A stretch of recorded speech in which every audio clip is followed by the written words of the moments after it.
Welcome to Story Tales. Please like this video and subscribe to Story Tales. I hope you enjoy the story. Let's begin. The paper plates fluttered in the October breeze as Lennox Granger adjusted the folding table for the third time. 10 years old today. His son deserved better than a backyard party with dollar store decorations, but it was what they could manage. What they always managed. Dad, when are they coming? Asa asked, his voice carrying that slight lisp that made other kids snicker. The speech therapist said it would fade with time. Time and patience. Soon, buddy. Go wash your hands. Lennox watched his son disappear through the back door, small shoulders hunched against the wind. The boy was too thin, too quiet, too sensitive for this family. Too much like Lennox had been at that age. The gate rattled open with deliberate force. Jessa Whitlow strutted across the yard, phone already out, recording. Her blonde hair was styled in perfect waves, her makeup camera-ready even for a 10-year-old's birthday party. There's my favorite brother. She air-kissed his cheek, making sure to catch it on video. And look at this adorable setup. So authentic. Behind her, Delilah Granger emerged like a storm cloud in designer jeans. She surveyed the backyard with the expression of someone stepping in dog waste. This is it. Delilah's voice could freeze water. Lennox, honestly, the boy's 10 years old. Couldn't you have rented a hall? Made an effort. Rex Granger brought up the rear, beer in hand despite it being 2 in the afternoon. His mechanic's uniform had been replaced by a wrinkled polo shirt, but grease still lined his fingernails. Kid's lucky to get a party at all, Rex muttered. When I was his age, we got a handshake and told to be grateful. Lennox bit back his response. Not today. Not in front of Asa. Where's the birthday boy? Jessa panned her phone across the yard. This is going to be so good for my channel. Real family moments, you know? My followers eat this stuff up. He's inside, getting cleaned up. Perfect. I brought the cake, by the way. Jessa's smile stretched too wide. Don't worry, big brother. I've got everything handled. Lennox studied her face. That smile. He'd seen it before, usually right before something went wrong. I already ordered a cake from the grocery store. Oh, that Born sheet cake? Please. I made something special. Something memorable. She winked at her phone camera. Trust me, this is going to be legendary. The back door opened, and Asa emerged, wearing his best shirt, a blue button-down that Lennox had ironed twice that morning. The boy froze when he saw the assembled family, his hands instinctively going to his sides. There he is. Delilah's voice shifted to the fake sweetness she reserved for social media posts. Come give Grandma a hug. Asa approached slowly, enduring the crushing embrace while Jessa filmed. Over his son's head, Lennox watched his sister's face. That predatory gleam in her eyes. Something was coming. Happy birthday, sweetie, Delilah cooed. Though 10 years old already. My goodness, what does the time go? Seems like yesterday you were just a little mistake. Mom. Lennox's voice carried a warning. What? I meant a little miracle. A little miracle. Rex cracked open another beer. Kid's too skinny. You feeding him enough, Lennox? Or spending all your warehouse money on yourself? He eats fine. Does he? Looks like a strong wind would blow him away.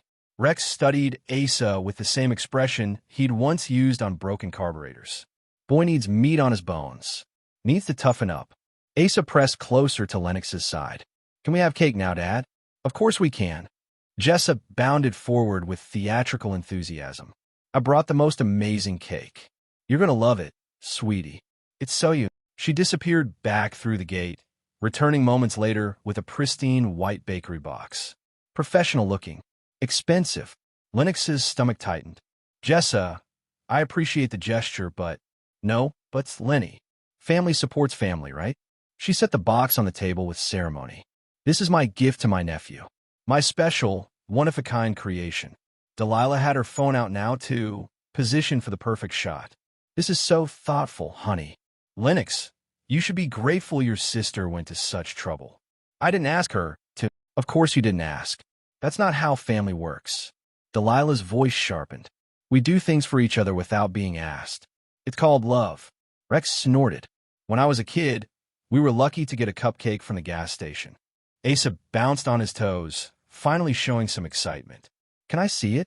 Can I see the cake? Jess's smile could have powered the grid. Of course, birthday boy. This is your moment. She lifted the box lid with theatrical flair. Inside sat a perfect round cake, chocolate with white frosting, decorated with blue roses and Happy 10th Asa written in careful script. It looked professional, beautiful, normal, too normal. It's really pretty, Aunt Jessa. Thank you. You're so welcome, sweetie. Now, let's get the candles on there and make your wish. Lennox watched his sister insert 10 candles into the frosting, her movements quick and practiced. She planned this. Every detail choreographed for maximum impact. Everybody gather around. Delilah directed. Phone raised. We need to capture this moment. They formed a semicircle around the small table. Asa stood at the head, eyes bright with anticipation. Lennox stayed close, that familiar weight settling in his chest. The same feeling he'd carried through childhood, through high school, through every family gathering where his guts said run, but his heart said stay. Jessa lit the candles one by one, making sure to get each flame in frame. Make a wish, birthday boy. Make a good one. Asa closed his eyes tight, lips moving silently. Lennox found himself holding his breath. The boy opened his eyes and blew.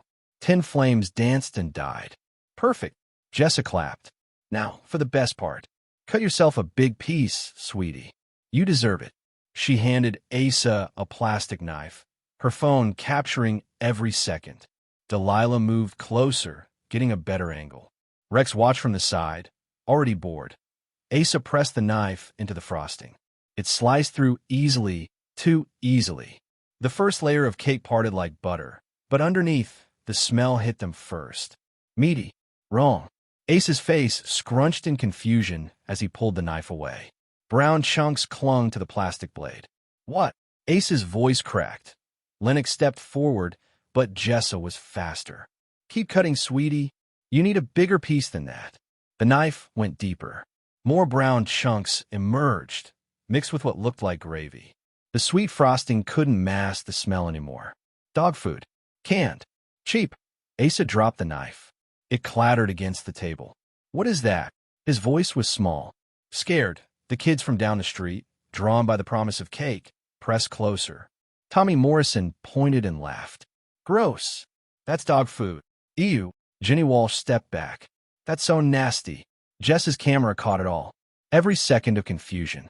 Every moment of dawning horror on Ace's face. It's just a joke. Jessa laughed, the sound bright and cutting. Oh my God, you should see your face. This is hilarious. Delilah giggled behind her phone. I have to post this. This is comedy gold. Rex's belly shook with laughter. Kid eats like that every day anyway. Probably tastes better than his usual dinner. The other children backed away, whispers spreading like fire. He was going to eat dog food. That's so weird. Why would they do that? Asa stood frozen, the knife still in his hand, staring at the ruined cake. His birthday cake. The cake his aunt had made special. Just for him. It's just a joke. Jessa repeated, louder now. Chill out, Lenny. It's content. My followers are going to die.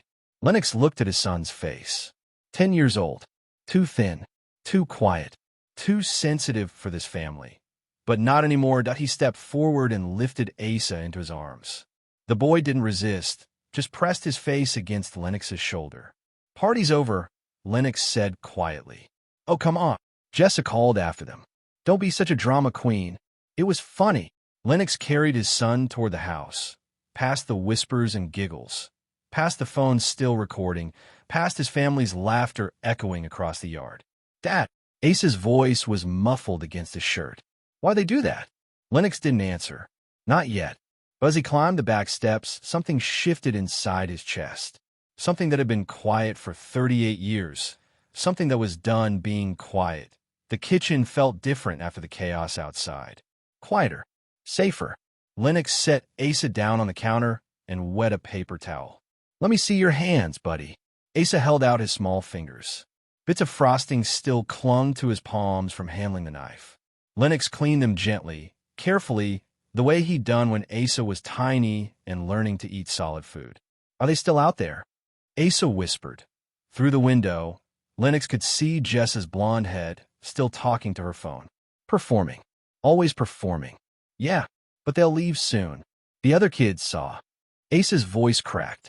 They saw me almost eat dog food. You didn't know, but they don't know that. They'll tell everyone at school. They'll say I'm weird.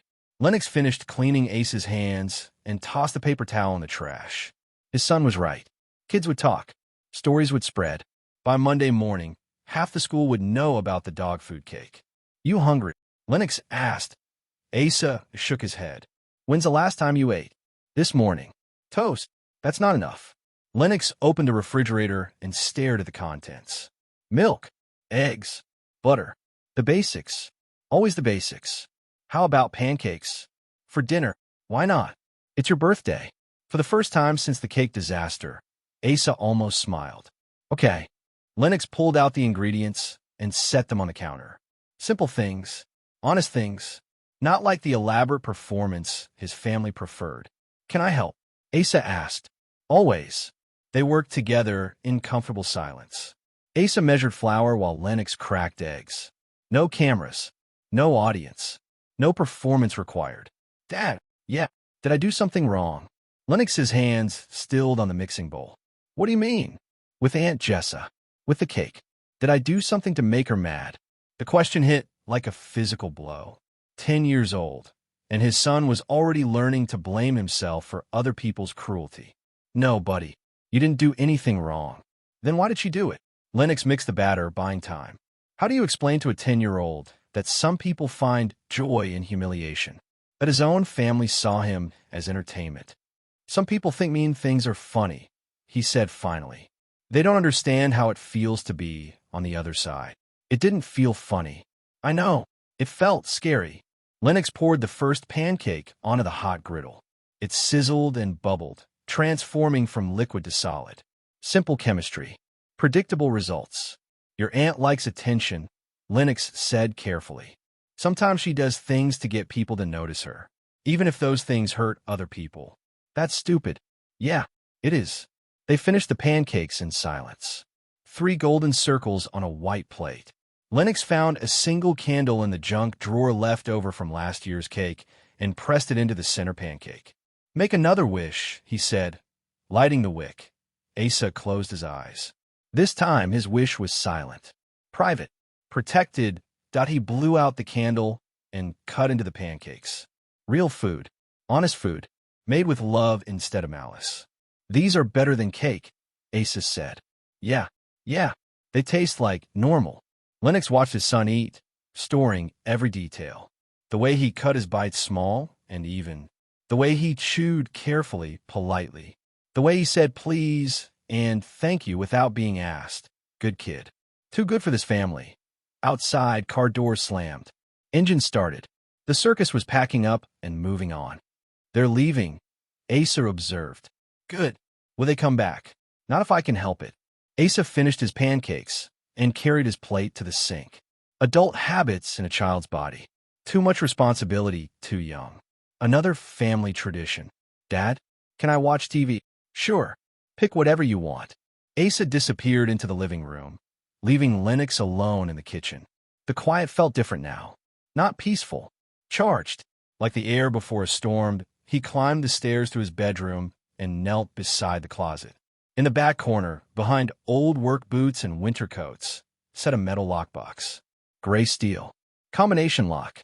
Hidden for 8 years. Lennox spun the numbers. Click, click, click. The lock opened. Inside, manila folders organized with military precision. Each one labeled in his careful handwriting. Each one containing a piece of evidence. A moment of cruelty. A pattern of behavior that he pulled out the thickest folder. Jessa Marie Whitlow written across the tab in black ink. High school records. Police reports. Screenshots of social media posts. Bank statements from a business that folded under suspicious circumstances. A paper trail of manipulation and lies stretching back 15 years. The second folder was thinner, but no less damning. Delilah and Granger. His mother's full name written like an indictment. Child services reports from when Lennox was 12. Medical records showing injuries that didn't match the explanations given. Teachers' notes expressing concern about a quiet boy who flinched too easily. The third folder was barely an inch thick. Rex William Granger. His father's capacity for documentation was limited by his capacity for sobriety. But there was enough. DUI arrests, noise complaints from neighbors, workers' compensation claims that didn't add up. The bottom of the box, a single sheet of paper. Contingency plan typed across the top in courier font. Lennox had written it 3 years ago, after Jess's latest scheme had failed spectacularly. A roadmap for nuclear war. Steps to take if things ever went too far. Today, they'd gone too far that he carried the folders downstairs and spread them across the kitchen table. Documents and photographs. Evidence and ammunition. The accumulated weight of a lifetime's worth of careful observation. His phone buzzed. Text message from an unknown number. OMG, did you see Jess's story? That poor kid. Then another. Your family is trash, Lennox. That cake thing was sick. Then another. Everyone's talking about the dog food video. WTF is wrong with your sister? Jessa had posted it. Of course she had. His son's humiliation was already spreading across the internet like digital wildfire. Lennox opened his laptop and navigated to Jess's social media accounts. The video was there, posted 20 minutes ago, with a caption, "When family pranks go perfectly." Poor nephew had no idea. Hashtag prank war, hashtag family fun, hashtag content. Comments were pouring in, most of them horrified, a few laughing along, all of them witnessing his son's worst moment. Delilah had shared it to her Facebook page with the comment, "My daughter is so creative." Poor Asa didn't know what hit him. Right to like both posts, Lennox screenshotted everything, added the images to Jess's folder, updated his contingency plan with today's date. From the living room came the sound of cartoon. Asa's laughter, thin but genuine. His son was resilient, stronger than Lennox had been at that age. But resilience had limits. And today, Lennox's family had found his He opened a new document on his laptop and began typing. Names, phone numbers, email addresses, people he'd avoided contacting for years because family came first. Not anymore. Lennox sat at the kitchen table as darkness fell outside, surrounded by the evidence of his family's true nature. But to understand why today was different, he had to remember why all the other days had been the same. The memories came in flashes, uninvited but necessary. 16 years old. Junior year at Dry Creek High. Jessa was 14 and already learning that rules were suggestions, that authority was negotiable, that consequences were for other people. Mrs. Patterson's classroom after school. Lennox cleaning erasers because he'd volunteered, not because he was in trouble. He liked Mrs. Patterson. She taught history like it mattered, like the past held lessons for people smart enough to listen. Someone took money from my purse, Mrs. Patterson had said that day. $20. It was there during lunch, gone by 6 period. Lennox had looked up from the erasers. You sure you didn't spend it? Maybe forgot. I'm sure, Lennox. I had exactly $23 this morning. 3 is still there. 20 is not. Simple math. Clear theft. Mrs. Patterson wasn't the type to make mistakes about money. Not on a teacher's salary. I'll ask around, Lennox had offered. Maybe someone saw something. But he already knew. That afternoon, Jessa had asked to borrow his lunch money. Just $5, Lenny. I'll pay you back tomorrow. She'd been wearing new lipstick. Expensive looking. More than $5 worth. The next day, Principal Morrison called Lennox to the office. Not Jessa. Lennox.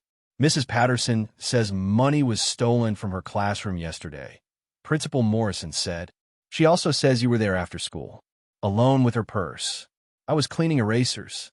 She asked me to. Did you take the money, Lennox? The question hung in the air like smoke. Mrs. Patterson sat beside the principal's desk, her face carefully neutral. Professional. Disappointed. No, sir. I didn't take anything. Then who did? Lennox thought about Jess's new lipstick. About the way she'd avoided eye contact at breakfast. About the pattern of things disappearing whenever she needed money. He thought about their mother's voice from the night before. Your sister's having a hard time adjusting to high school. She needs support from her family, especially her big brother. He thought about the bruises on his ribs from the last time he'd disappointed Rex. The way his father's hands moved faster than his brain when he was angry.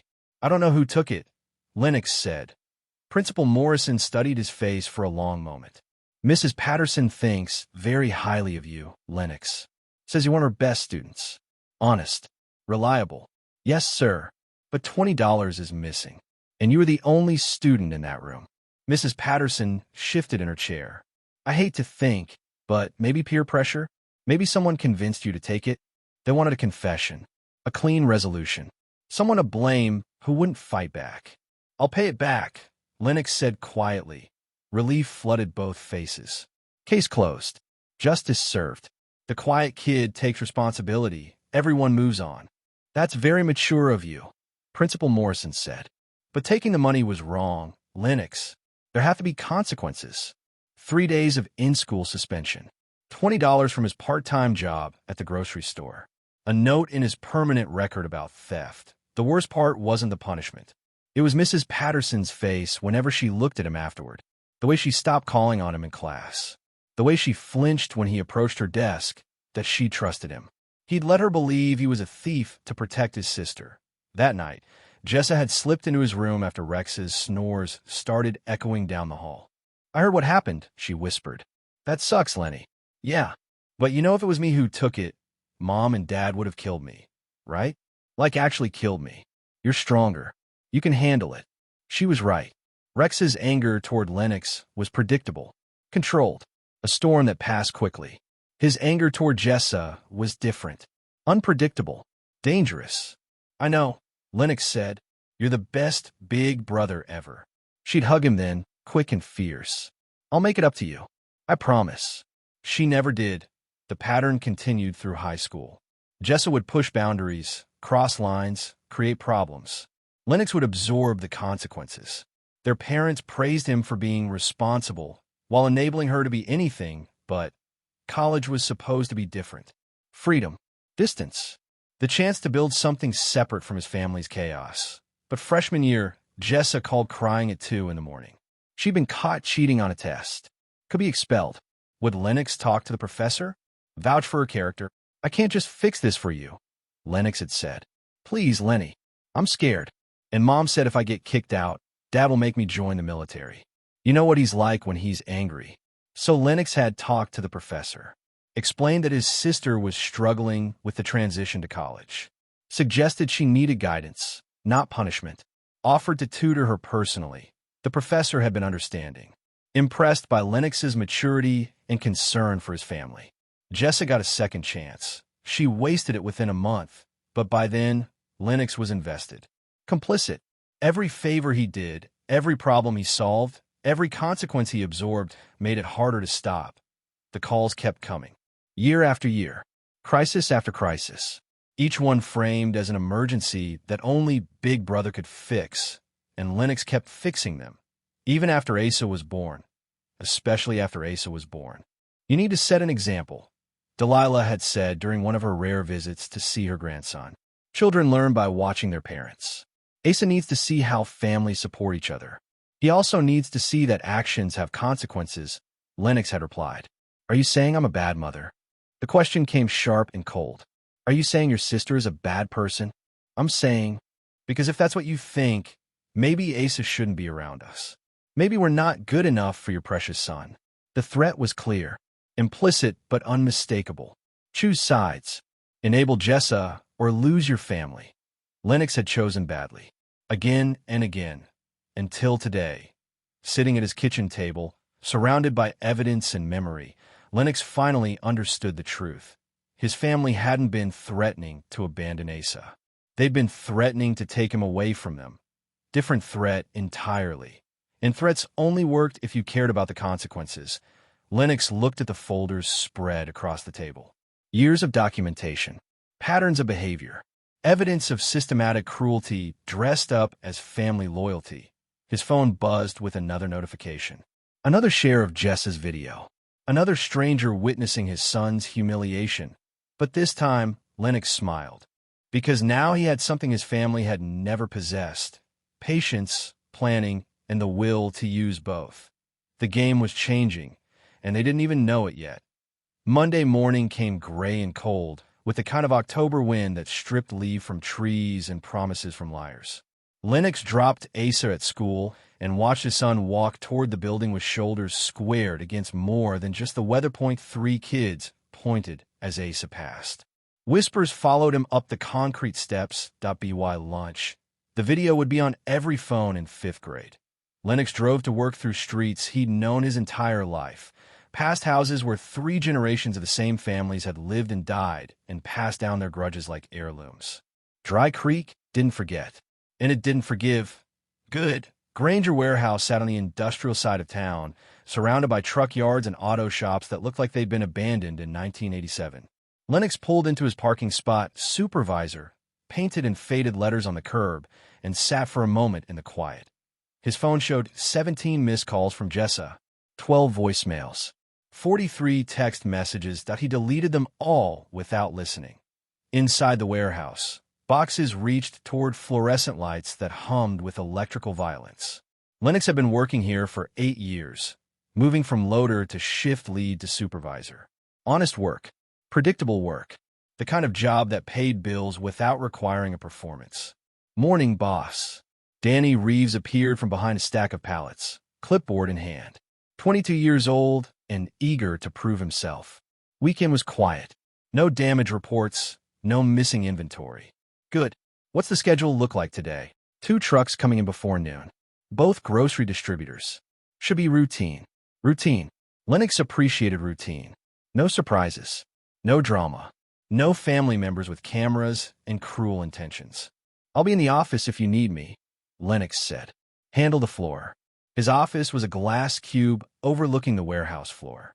Small but private. A place where he could think without interruption. Lennox pulled out his phone and scrolled through his contacts. Found the name he was looking for, Rhett McCoy. Childhood friend. Middle school groundskeeper. The only person from Lennox's past who hadn't been contaminated by family loyalty or small-town politics. The phone rang twice before a familiar voice answered. Well, Lennox Granger. Call me during work hours. This must be important. Need to talk. Face to face. Sounds serious. It is. My lunch break's at noon. Meet me at the school. Main parking lot. I'll be there. Lennox hung up and turned to his computer. Opened a new browser window and navigated to the website he'd bookmarked 3 years ago but never used, Missouri Bar Association. Attorney referral service. He clicked through pages until he found what he needed. Family law, defamation, child welfare. 3 different specialties, 3 different weapons. The morning crawled by like surgery without anesthesia. Every phone buzz made his pulse spike, expecting more calls from his family. But none came. The silence felt ominous. At 18 noon, Lennox drove across town to Dry Creek Middle School.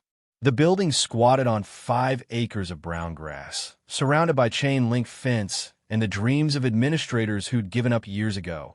Rhett McCoy emerged from the maintenance shed wearing coveralls and a baseball cap that had seen better decades. 6 feet tall, built like a man who solved problems with his hands. He'd been Lennox's best friend until high school, when different classes and different crowds had pulled them apart. You look like hell, Rhett said, climbing into the passenger seat of Lennox's truck. Feel worse. This about your sister's latest stunt? Saw the video online. Jesus, Lennox. What's wrong with your family? That's what I want to talk about. Lennox drove to the edge of town, to the old quarry where they'd spent summer afternoons as kids. Private. Isolated. The kind of place where conversations stayed buried. How much do you know about what they've done to Asa? Lennox asked that Rhett's jaw tightened. I know that boy's too quiet. Too careful. Reminds me of you when we were kids, after your dad would get drunk and mean. It's not just Rex anymore. It's all of them. Jessa films him for her social media. Makes him the punchline. Delilah calls it toughening him up. They think humiliating a 10-year-old is entertainment. And you've been letting it happen. The words hit like a slap. True and cutting. Yeah, I have. Why? Lennox stared across the water. Because I thought keeping the family together was more important than protecting him from the family. And now I know better. Rhett was quiet for a long moment. What do you need? Evidence. Documentation. Everything they've ever done wrong. I've been collecting it for years, but I need more. Fresh perspective. Outside eyes. You planning to sue them? I'm planning to destroy them. Rhett studied Lennox's face, looking for cracks in the facade. You sure about this? Once you start down this road, there's no going back. They made sure of that yesterday. Okay then. Rhett pulled out his phone. I've got screenshots of everything Jess has posted about Asa. Been saving them since the kids started school here. Figured somebody ought to be keeping track. You've been watching? Of course I have. That boy's special, Lennox. Smart. Creative. Deserves better than being turned into a circus act. Rhett scrolled through his phone, showing image after image. Jess's social media posts featuring Asa in embarrassing situations. Videos of him crying after family pranks. Comments from followers mocking a 10-year-old's sensitivity. She's at about 3,000 followers now, Rhett said. Most of them local. But the videos with Asa get shared wider. Poor kids becoming famous for all the wrong reasons. Lennox screenshotted each image, adding them to his growing collection of evidence. Digital breadcrumbs leading straight to his family's cruelty. There's more, Rhett said. I work with kids every day. Know the signs of emotional abuse. Wanting to make some calls? Talk to people who specialize in this stuff? Not yet. I need to understand exactly what we're dealing with first. Legal implications. Potential consequences. I can't afford to move too fast and make mistakes. What about Asa? How's he handling the fallout? He's strong. Stronger than I was at his age. But everyone has a breaking point, including you. Lennox thought about his son's face when the cake was cut. The confusion, the humiliation, the way he'd asked if he'd done something wrong. I reached mine yesterday. They spent another hour planning. Rhett agreed to document any interactions between Asa and his family members at school events, to save screenshots of social media posts, to act as a neutral witness if things escalated. One more thing, Rhett said as they prepare to leave. You might want to talk to Solene Harper.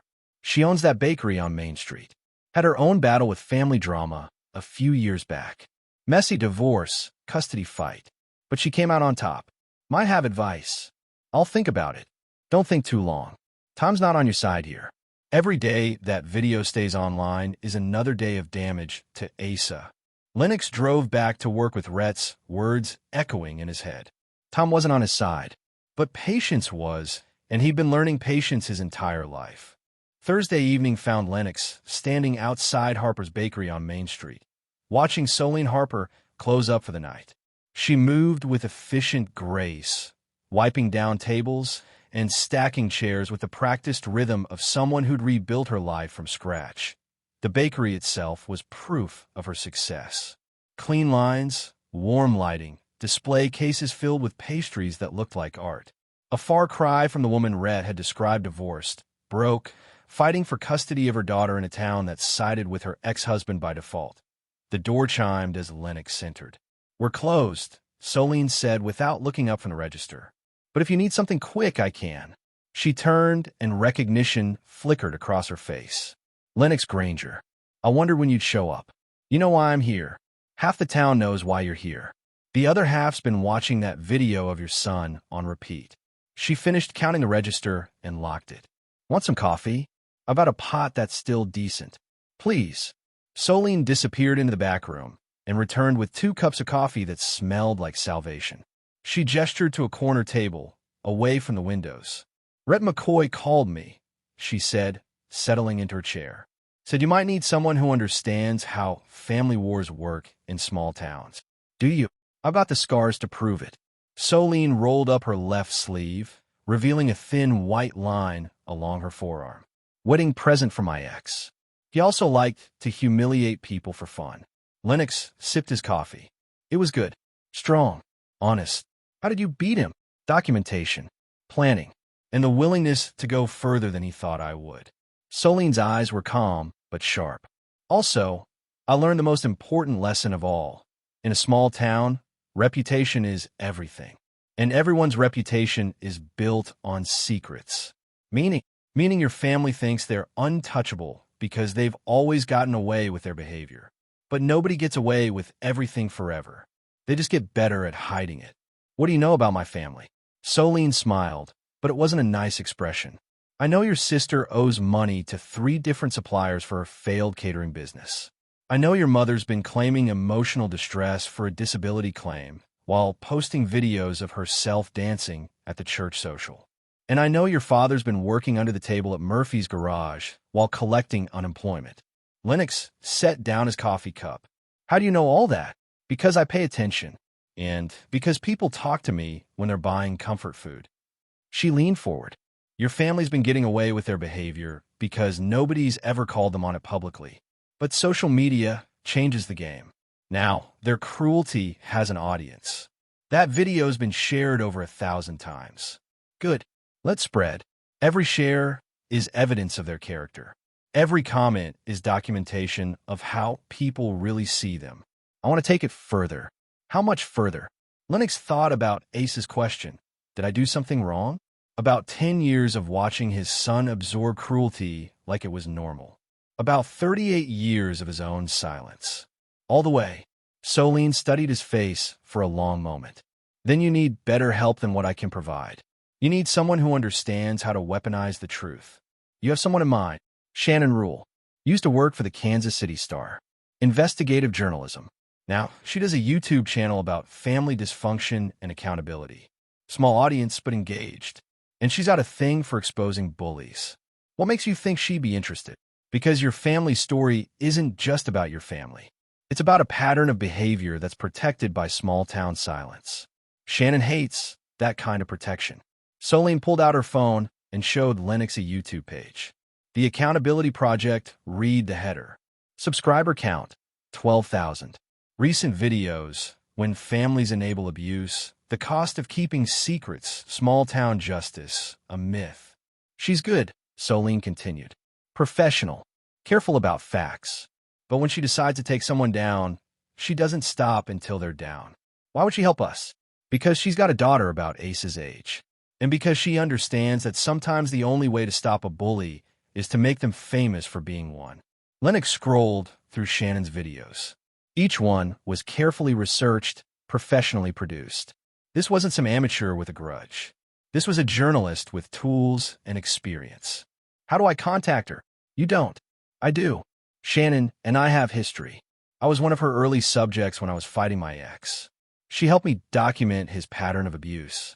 Made it impossible for him to claim I was making things up. What do you need from me? Everything. Documents, recordings, screenshots. Financial records, medical records, school records. Every piece of evidence you've been collecting. Shannon will verify it all independently, but she needs starting points. Lennox thought about the lockbox in his closet. 3 folders full of carefully documented cruelty. Years of preparation for a war he'd hoped never to fight. I have it all. Good. But understand this. Once Shannon gets involved, this becomes public. National, potentially. Your family's behavior becomes a case study. There's no taking it back. What about Asa? What about protecting his privacy? Shannon's good about that. She focuses on the adult's behavior, not the children's trauma. But your son will know what's happening. He'll need to be prepared. Lennox finished his coffee and stared out the window at Main Street. The same street where he'd grown up, gone to school, learned to drive. Where everyone knew everyone's business and secrets were currency. When do we start? I'll call Shannon tonight. If she's interested, she'll want to meet this weekend. Bring your evidence. Bring your courage. And bring a plan for what you want your life to look like when this is over. What do you mean? I mean your family's going to hate you. The town's going to take sides. Some people will see you as brave. Others will see you as a traitor. You need to decide if you can live with that. Lennox thought about Ace's birthday party. The dog food cake. The laughter. The cameras. I can live with it. Good. Because they sure as hell won't be able to. Shannon Rule arrived in Dry Creek on Saturday morning like a fact-checking tornado with a rental car and a mission. She met Lennox and Solene at the bakery before it opened, spreading her equipment across 3 tables with the precision of a surgeon preparing for complicated surgery. I've watched the video 17 times, Shannon said without preamble. I've also researched your family's online presence going back 5 years. Your sister's social media alone could provide content for a 6-part series. She was younger than Lennox had expected, maybe 30 with dark hair, pulled back severely, and the kind of intense focus that made people confess things they planned to keep secret. But I don't do multi-part series on family dysfunction unless there's a broader pattern worth exposing. So convince me this is more than just one family's problems. Lennox opened his laptop and pulled up the folders he'd digitized. Screenshots, documents, recordings. The accumulated evidence of years of careful documentation. This isn't about one family, he said. It's about a system that protects bullies as long as they're charming enough. My sister has 3,000 followers who think child humiliation is entertainment. My mother gets sympathy for being a devoted grandmother while psychologically torturing her grandson. And nobody calls them on it because they're family. Shannon scrolled through the evidence, her expression growing sharper with each image. This is extensive. How long have you been documenting this? 8 years. Since Asa was born. Why? Because I knew this day would come eventually. I just hoped it wouldn't. Shannon pulled up Jess's social media accounts on her own laptop. Your sister's engagement rates are interesting. Videos featuring your son get 3 times more interaction than her other content. She's monetizing his trauma. What do you mean? Sponsor posts, affiliate marketing, ad revenue. She's making money off content that features a child being humiliated. That's not just cruel, it's potentially illegal. Solene leaned forward. How illegal? Exploitation of a minor for commercial purposes without proper consent or protection. Could be a federal issue, depending on how the revenue flows. Shannon made notes on a legal pad. I'll need to verify the financial component independently, but if she's profiting from content that harms your son, that changes everything. Changes how? Changes this from a family dispute to a potential crime. And crimes are public interest stories. Shannon spent the next 2 hours going through every piece of evidence, asking pointed questions about sources and dates and context. She recorded audio notes on her phone, cross-referenced social media posts with timestamps, built a timeline of escalating behavior. Your family's pattern is consistent, she said finally. Humiliation disguised as humor. Cruelty framed as toughening up. Abuse labeled as family tradition. And it's all documented by them, posted voluntarily, celebrated publicly. So you'll help. I'll do better than help. I'll make them famous. Shannon pulled up a document on her laptop. The Accountability Project, Episode 247. The Family That Laughed Too Loud When Social Media Enables Child Abuse. Working title, Subject to Change. How does this work? Lennox asked. I spent the next week doing independent research. Verification of your evidence. Interviews with neutral parties. Background checks on all major players. Then I edited into a 20-minute video that tells the story professionally and factually. What about Asa? His privacy? I never show children's faces or use their real names. Your son becomes AG, age 10. His trauma isn't the focus their behavior is, but he'll need to understand what's happening. Kids always know more than adults think they do. Lennox thought about Asa's question. Did I do something wrong?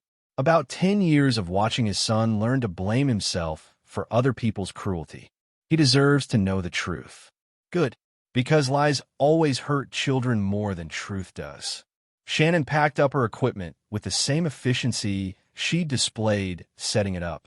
I'll be in touch throughout the week. Don't contact your family. Don't respond to their calls or messages. Let them think they've won. What if they escalate? Try to cause more problems? They will. They always do. Document everything. Record phone calls if your state allows it. Save screenshots. The more they reveal their true nature, the stronger our case becomes. After Shannon left, Lennox and Solene sat in the empty bakery, surrounded by the smell of tomorrow's bread rising in the back room. You ready for this? Solene asked. I've been ready for 8 years. I just didn't know it. What are you going to tell Asa? Lennox considered the question.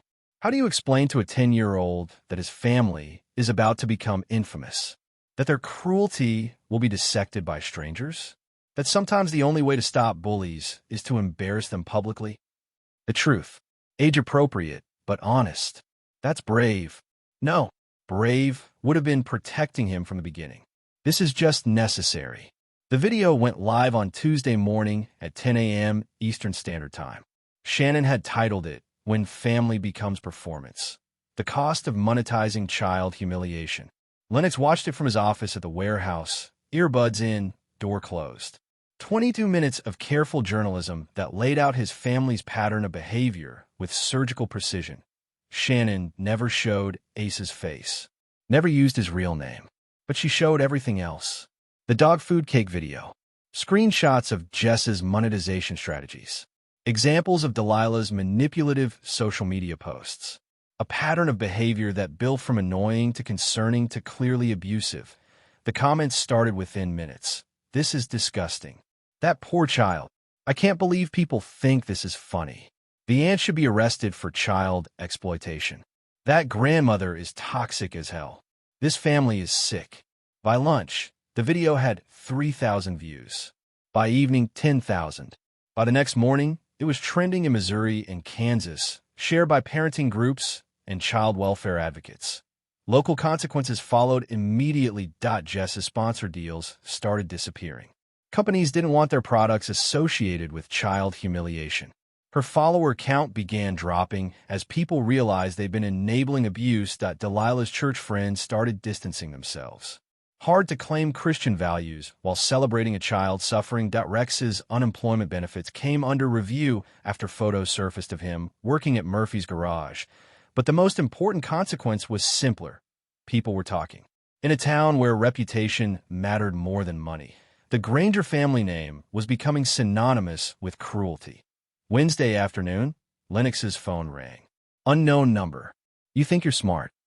Jess's voice was shaking with rage. You think you can destroy your own family and get away with it? I think I can protect my son. Finally, that woman made us look like monsters. She didn't make you look like anything. She just showed people who you really are. This isn't over, Lennox. You hear me? This isn't over. The line went dead. Lennox saved the recording and added it to his files. Evidence for whatever came next, because Shannon had been right about one thing.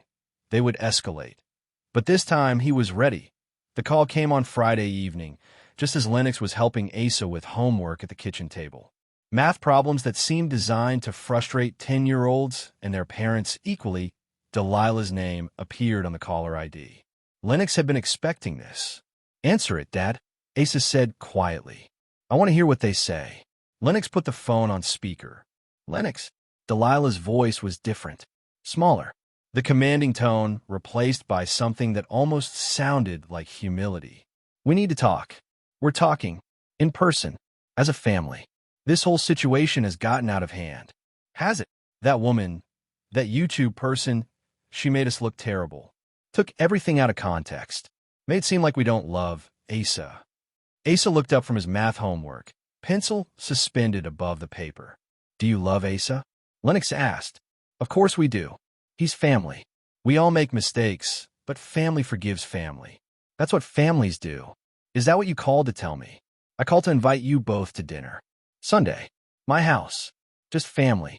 So we can work this out properly. Face to face. Like adults. Lennox met Asa's eyes across the table. His son nodded slightly. What does Jessa think about this dinner? Jessa wants to apologize. Properly. She realizes the cake thing went too far. She wants to make it right. And Rex, your father knows he's been hard on the boy. Too hard. He wants to do better. The words sounded rehearsed. Coached. Like a script written by someone who understood public relations better than human emotion. What time? Lennox asked. 6 o'clock. I'll make your favorite pot roast with those little potatoes you used to love. We'll be there. Oh, good. This is good, Lennox. Family should stick together, especially when outsiders try to tear us apart. After Delilah hung up, Asa looked at his father with serious eyes. They're lying, the boy said simply. Yeah, they are. Are we still going? Yeah, we are. What? Lennox closed Asa's math book and pulled his son closer. Because sometimes you have to walk into a trap to prove it's a trap. Will it be safe? I'll make sure it's safe. Saturday morning, Lennox drove to the electronics store in the next town over. Bought a small digital recorder with voice activation. Military grade. The kind used by journalists and private investigators that he also called Shannon. They're trying to control the narrative, she said when he described the dinner invitation. Get you to publicly forgive them. Make it look like the video was unfair. That's what I figured. You still going? Yeah, with backup. What kind of backup? The kind that makes sure their real behavior gets documented. Sunday evening arrived gray and cold, with the kind of weather that matched Lennox's mood. He dressed carefully nice jeans, button-down shirt, jacket with an inside pocket. Asa wore his church clothes, the ones that made him look younger and more vulnerable. Remember the plan? Lennox asked as they walked up the driveway to his childhood home. Stay close to you. Don't eat anything they give me. Record everything I can remember. And if things get ugly, we leave. No matter what they say. The house looked smaller than Lennox remembered. Shabbier. The paint was peeling around the windows, and the front porch sagged under the weight of too many bitter conversations. Delilah answered the door wearing her Sunday dress and a smile that looked painful. They're my boys. Come in, come in. Everything's ready. The dining room table was set with the good china, the same plates they'd used for Christmas dinner when Lennox was Ace's age. Candles flickered in the center, creating shadows that danced across the walls. Rex sat at the head of the table, wearing a clean shirt and an expression of forced civility. Jessa occupied her usual spot, phone nowhere in sight for once. Her makeup was perfect, her smile bright and false. Asa. Jessa jumped up and moved toward him with arms outstretched. Come get her and a hug. Asa stepped slightly behind Lennox. Hello, Aunt Jessa. Oh, honey, you don't need to be scared. We're family. That whole cake thing was just a silly joke. Aunt Jessa was being silly. It didn't feel silly, Asa said quietly. An uncomfortable silence settled over the room. Delilah bustled into the kitchen, her heels clicking against the linoleum. Dinner's ready, she called. Everyone sit down. The pot roast was perfect. Tender meat, soft vegetables, rich gravy. The kind of meal that spoke of effort and care. Delilah had always been a good cook when she wanted to be. This is delicious, Mom, Lennox said. Thank you, honey. I remember how much you used to love pot roast. When you were Ace's age, you'd eat 3 helpings. I was a growing boy. You were. And look how handsome you turned out. Strong. Responsible. A good father. The compliments felt like weapons. Carefully aimed. Strategically deployed. Asa, Rex said, cutting his meat with deliberate precision. How's school going? It's okay. Just okay. Boy your age should be excited about learning. When I was 10, I couldn't wait to get to school every day. Asa looked at his father, then back at Rex. Some kids were mean this week. About the video. What video? Delilah asked innocently. The one where that lady talked about our family. Oh, that. Jessa waved her fork dismissively. That woman doesn't understand our family dynamics. She took everything out of context, made it seem worse than it was. How is it supposed to seem? Asa asked, another uncomfortable silence. Adult glances passed across the table like secret messages. Well, Delilah said finally, sometimes family members tease each other. It's how we show love. But outsiders don't understand that. It didn't feel like love. Asa, Rex's voice carried a warning. Don't be disrespectful to your grandmother. He's not being disrespectful, Lennox said quietly. He's being honest. Is he? Or is he repeating things he's heard from people who want to hurt this family? The question hung in the air like smoke.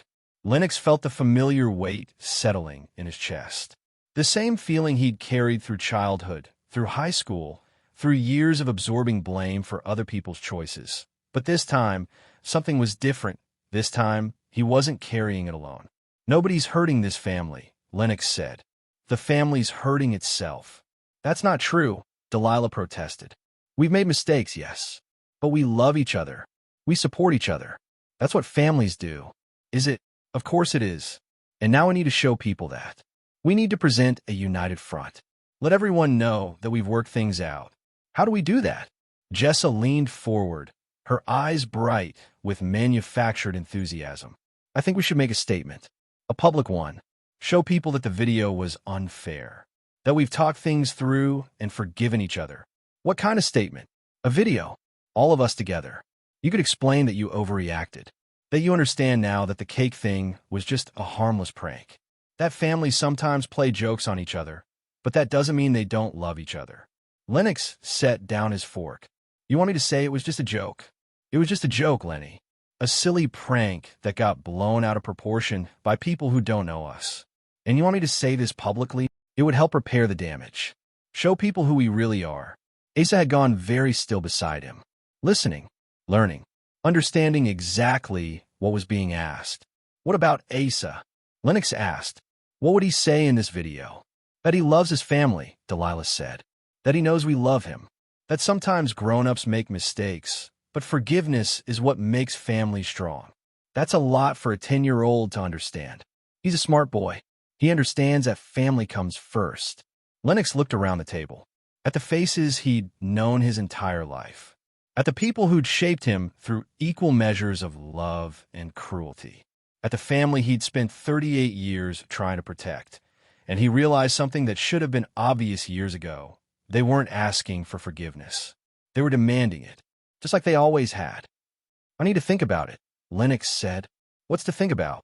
Rex's voice was getting harder. You're either loyal to this family or you're not. I'm loyal to my son. Your son is part of this family. Is he? Or is he just content for Jess's channel? That's not fair. Jess has started, isn't it? How much money have you made off videos featuring Asa? It's not about money. Then what's it about? It's about sharing our lives, connecting with people, building a community, by humiliating a child, by being real, by showing that families aren't perfect. People relate to that. Lennox felt Asa's hand slip into his under the table, small fingers cold with nervousness. I need to use the bathroom, Lennox said, standing up. Asa, come with me. He doesn't need. Delilah started. He's coming with me. They walked down the hallway to the bathroom Lennox had used as a child. The same cracked mirror, the same peeling wallpaper. Nothing had changed except his willingness to accept it. Are you okay? Lennox asked quietly. Asa nodded.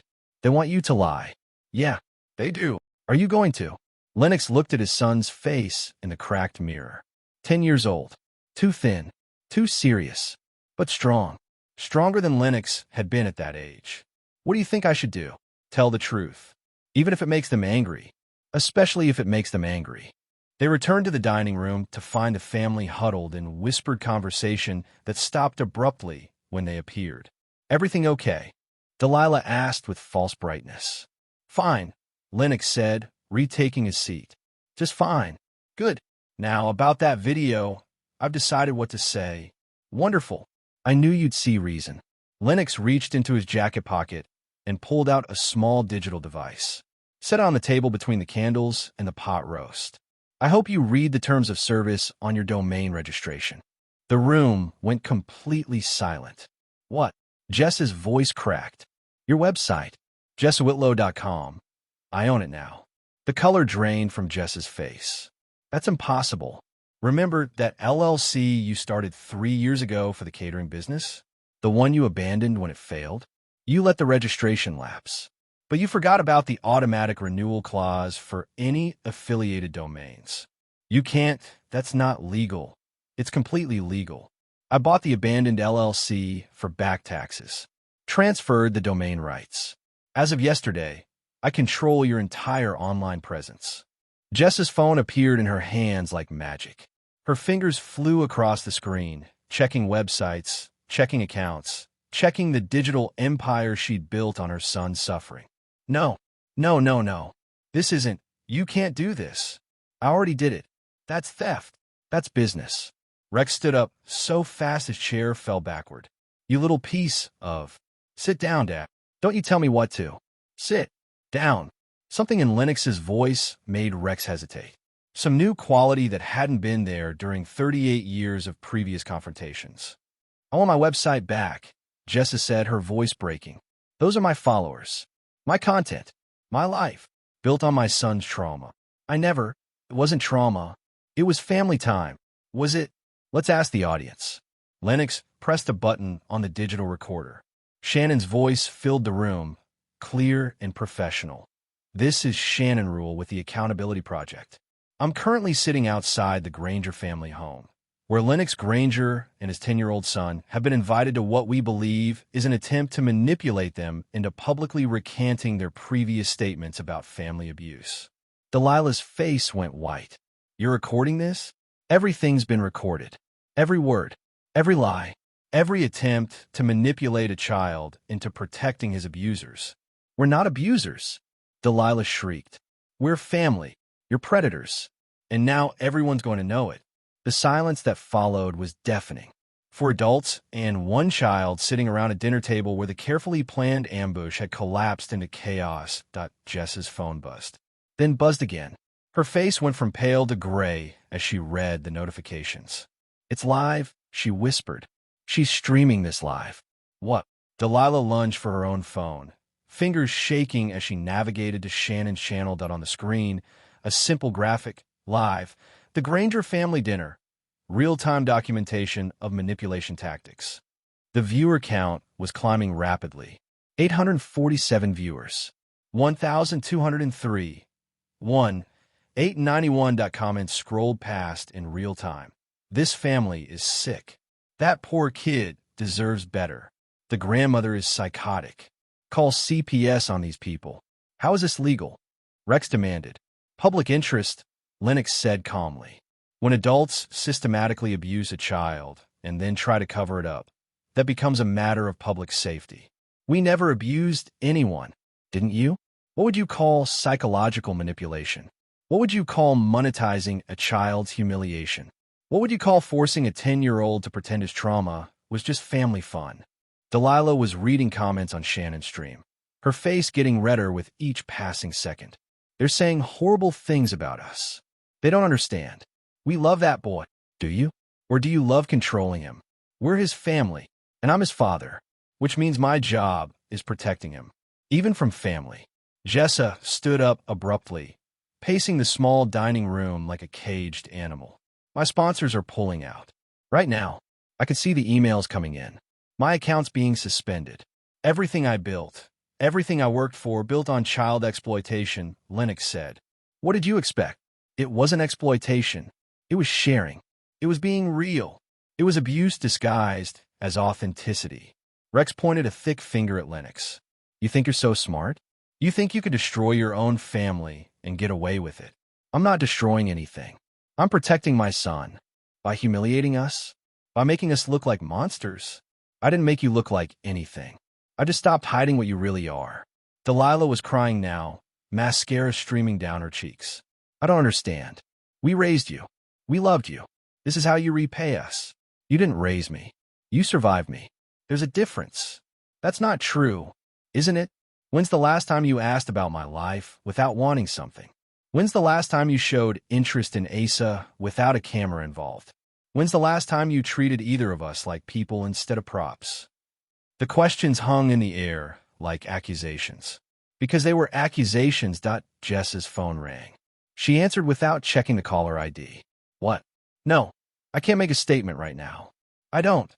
What do you mean, pending investigation?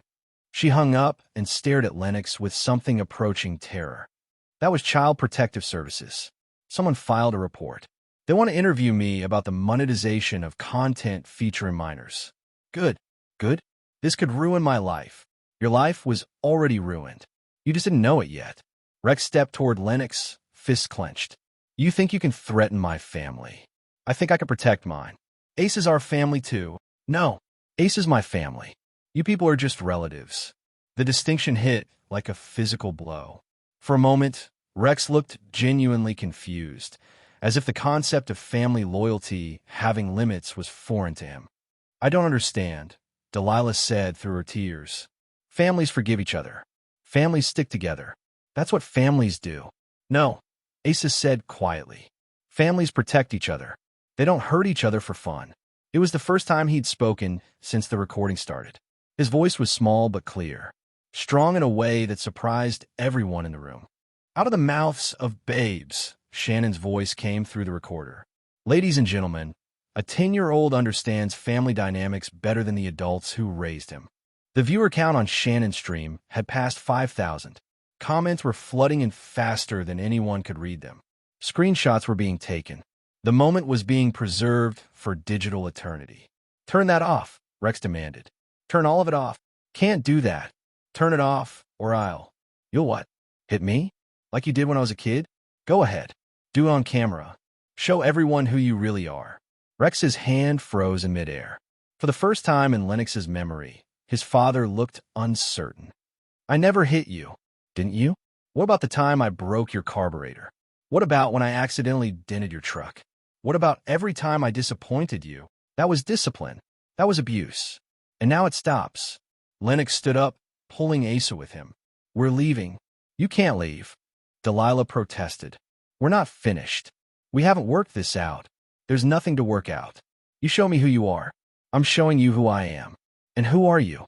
Jessa demanded, her voice cracking with desperation. Lennox looked at his family, really looked at them for what he realized might be the last time. I'm Asa's father. That's all that matters now. They walked toward the front door, leaving behind the ruins of Sunday dinner and 38 years of toxic loyalty. You'll regret this. Delilah called after them. Family is all you have. Without family, you're nothing.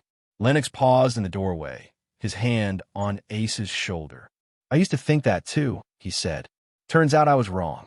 Outside, Shannon sat in her car with a laptop, monitoring the live stream and the explosion of comments and shares spreading across social media. How did it go? She asked as they approached. Exactly like you said it would. Good. The internet's going crazy. This is going to be bigger than we expected. How much bigger? National news bigger.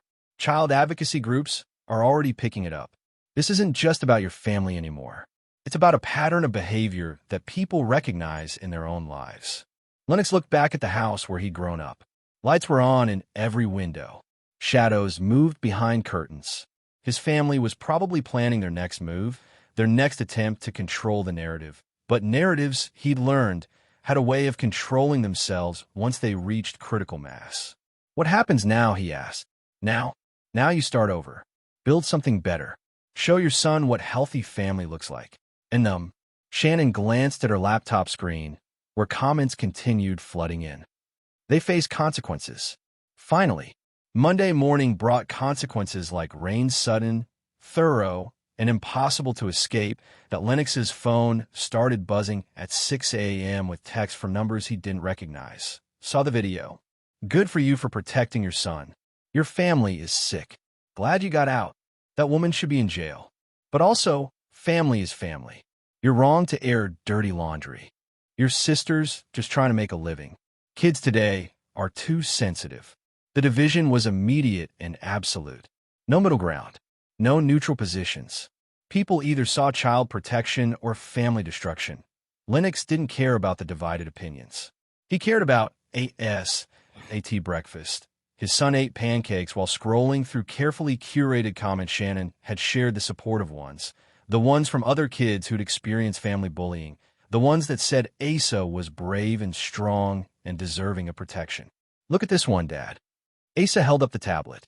This girl says her cousin used to do the same stuff to her, but then her mom made it stop. How do you feel about all this? Asa considered the question seriously. Scared, but also relieved. Like we don't have to pretend anymore. Pretend what? That they were nice. That it was normal. That families are supposed to hurt each other. Lennox felt something in his chest, unclenching. A knot he'd been carrying for so long he'd forgotten it was there. They're not supposed to hurt each other. I know that now. By Tuesday, the local consequences were spreading like an infection. Jessa's remaining sponsors had vanished overnight. Her social media accounts were under review by platform administrators. The local newspaper ran a front-page story. Child exploitation or family fun. Local YouTube drama divides community. Delilah stopped appearing at church. Too many whispered conversations. Too many pointed stares. Too many people who'd watched the video and recognized the manipulation they'd witnessed. That Rex's unemployment benefits were officially suspended pending investigation into unreported income. Photos of him working at Murphy's garage had surfaced on social media, submitted by anonymous witnesses. But the most significant consequence was silence, and no more phone calls demanding Lennox fix Jessa's problems. No more guilt trips about family loyalty. No more expectations that he absorb responsibility for other people's choices. The silence felt strange at first, unsettling, like waiting for a shoe to drop that never fell. Wednesday brought federal attention. Shannon called with updates. The Department of Labor is investigating Jessa's use of child performers in monetized content. Turns out there are strict laws about that, and she violated most of them. What kind of consequences? Financial penalties, potential criminal charges if they can prove willful exploitation. And her business license is being reviewed. What about Asa? Will he have to testify or anything? No, the evidence is all digital. Her own posts, her own videos, her own documentation of monetizing content featuring a minor without proper protections. She documented her own crimes. Narcissists usually do. They're so convinced they're right that they create evidence of their wrongdoing. Thursday afternoon, Rhett McCoy stopped by the warehouse during his lunch break. "How you holding up?" he asked. "Better than expected." And Asa, sleeping through the night for the first time in months. Eating better. Less anxious. Good. Kid deserves peace. They sat in Lennox's office, watching the warehouse activity through the glass walls. Normal work. Honest work. Predictable routines that didn't require performance or manipulation. "Town's talking," Rhett said. "People are picking sides. How's it breaking down?" "About 60-40 in your favor. Mostly parents supporting you. Older folks divided. But the ones who matter, teachers, coaches, people who work with kids, they're all on your side." "What about the other 40%?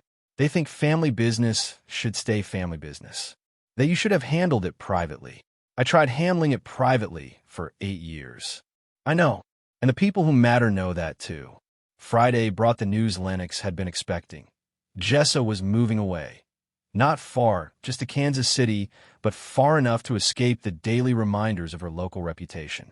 The rental truck appeared in Delilah's driveway, like a white flag of surrender.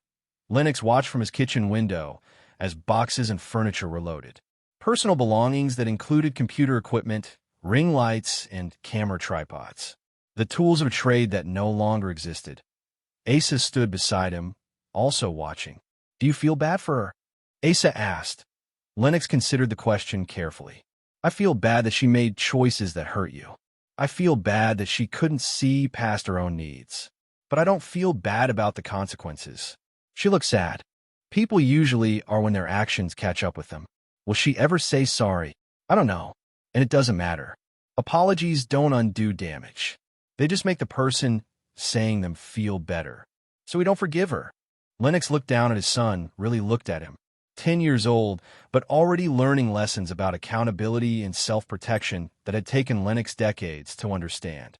Forgiveness isn't something you owe people who hurt you. It's something you give yourself when you're ready to stop carrying their damage. Are you ready? Getting there. Saturday brought unexpected visitors. Solene Harper knocked on the front door, carrying a box from her bakery. "Thought you might want something sweet after a bitter week," she said. Inside the box, a dozen cupcakes decorated with simple, honest frosting. No tricks, no hidden ingredients. Just cake that tasted like cake. "How's business?" Lennox asked as they sat at his kitchen table. "Better than ever. Turns out people like supporting someone who stands up to bullies. My coffee orders have tripled. And the cafe idea, still interested? Because I've been thinking about location. The old Murphy building on Main Street is available. Good foot traffic, reasonable rent. What would we call it? Granger's Table. Just like we discussed. After everything that's happened, the name might be toxic." Solene smiled. "Some names get destroyed by association. Others get redeemed by courage. Which kind do you want yours to be?" Sunday morning, Lennox and Asa drove past the house where dinner had been held 1 week earlier. The driveway was empty except for Rex's old truck. No rental vehicles. No moving boxes. Just silence and drawn curtains. "Do you think they're sad?" Asa asked. "I think they're angry. There's a difference. Will they try to hurt us again?" "They'll try, but they won't succeed." "How do you know?" Lennox thought about the past week. About consequences and accountability and the strange relief that came from finally telling the truth. Because we're not hiding anymore. And bullies only succeed in the dark. They drove to the old quarry where Lennox had met with Red a week earlier. The same place where he decided to stop protecting people who'd never protected him. Father and son sat on the hood of the truck, looking out over water that reflected the sky like a promise of better days. "Dad, yeah, what you said about forgiveness. About giving it to yourself when you're ready to stop carrying damage. What about it?" "I think I'm ready." Lennox looked at his son, 10 years old, too thin, too serious, but stronger than either of them had imagined possible. Yeah, I don't want to carry their meanness anymore. It's too heavy. What do you want to carry instead?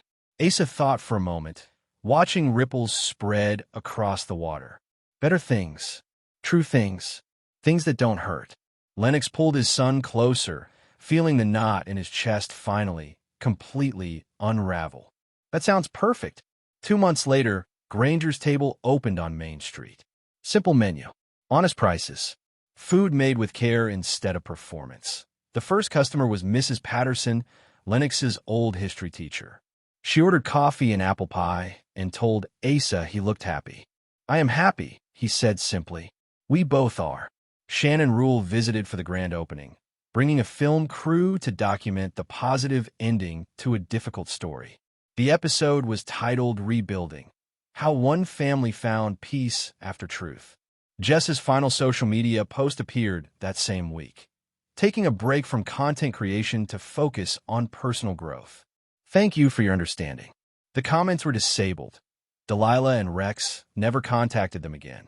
Sometimes Lennox saw their truck around town, but they didn't stop, didn't wave, didn't acknowledge the family they'd lost through their own choices. 6 months after the dinner disaster, Asa brought home a drawing from art therapy. It showed 2 figures, father and son, standing in front of a building labeled Our Place. The sky was blue. The sun was shining. Everyone was smiling. "Is this how you see us?" Lennox asked. "This is how we are," Asa corrected. Finally, that night, as Lennox tucked his son into bed, Asa asked one final question. "Dad, do you ever miss them?" Lennox considered the question honestly. "I miss the idea of them, the family I wanted us to be. But I don't miss the reality of who they were." "Me neither. I like our family better now. Just us. But also the people who choose to love us right. Like Solene, and Rhett, and Shannon. Family doesn't have to be blood, does it?" "No, buddy. It doesn't." "Good. Because our chosen family is way better than our blood family ever was." Lennox turned off the light and stood in the doorway for a moment, listening to his son's breathing even out into sleep. Peaceful sleep. Safe sleep. The kind of sleep that came from knowing you were protected by people who put your well-being above their own comfort. He walked downstairs to his laptop and opened a new document. Started typing. They thought silence was weakness. Turns out it was just patience. The story was finished. The real story about a father who learned that protecting his child mattered more than protecting his family's reputation. About a boy who learned that he deserved better than cruelty disguised as love. About consequences that finally caught up with people who'd spent years avoiding them. Outside, Dry Creek slept under stars that had witnessed 3 generations of Granger family dysfunction. But tonight, for the first time in decades, the dysfunction wasn't being passed down to the next generation. Tonight, the cycle was broken, and tomorrow, father and son would build something better in its place.